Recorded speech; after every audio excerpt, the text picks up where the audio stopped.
कब तक आस लगाओगी तुम बिके हुए अखबारों से? कैसी रक्षा मांग रही हो दुशासन दरबारों से?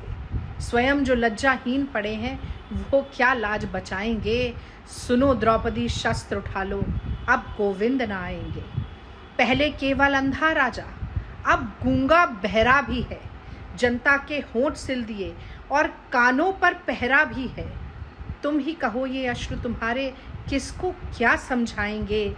सुनो द्रौपदी शस्त्र उठा लो, अब गोविंद न आएंगे। इससे ज्यादा दुर्भाग्यपूर्ण और क्या होगा कि नरेंद्र मोदी जी के राज में ये कविता लगातार दिन ब दिन चरितार्थ होती नजर आ रही है। बहुत हुआ नारी परवार, अब की बार मोदी सरकार। ये केवल एक नारा नहीं था, ये आश्वासन था, ये भरोसा था नरेंद्र मोदी जी का इस देश की आधी आबादी, इस देश की बेटियों के लिए कि उनके सम्मान, उनकी सुरक्षा, उनके समानता और सशक्तिकरण के लिए मजबूती से काम किया जाएगा। और इस भरोसे की ही नींव पर सत्ता और सियासत की इमारत खड़ी की नरेंद्र मोदी जी ने, जिस पर आज उनका सिंहासन टिका हुआ है।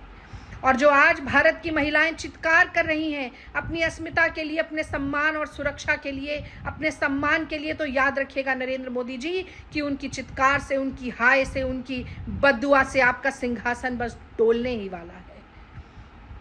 दुख होता है आपको, ये कहा आज आपने संबोधन जो दिया उसमें।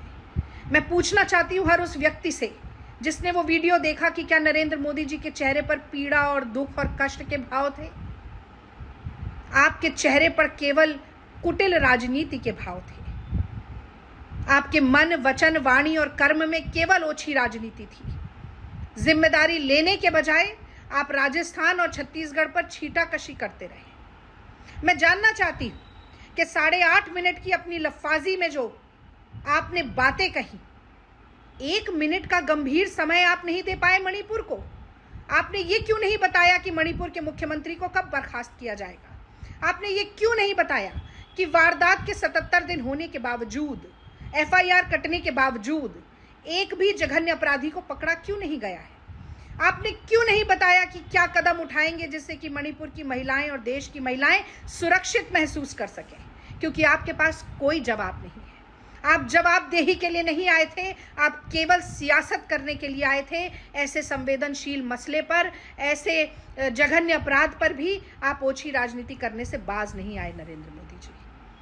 मैं जानना चाहती हूं कि आज मॉनसून सत्र में पहला दिन जब संसद का था, विपक्ष की ये मांग क्यों नहीं मानी गई कि मणिपुर पर बहस की जाए?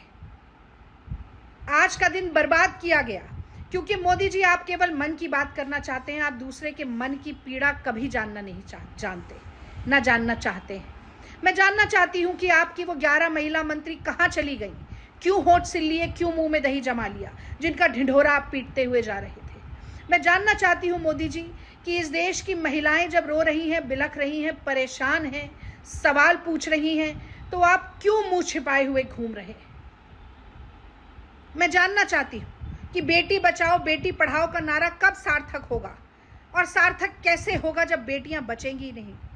आज देश की जनता ये कहने के लिए मजबूर हो रही है कि बचेंगी बेटियां तभी तो पढ़ेंगी बेटियां।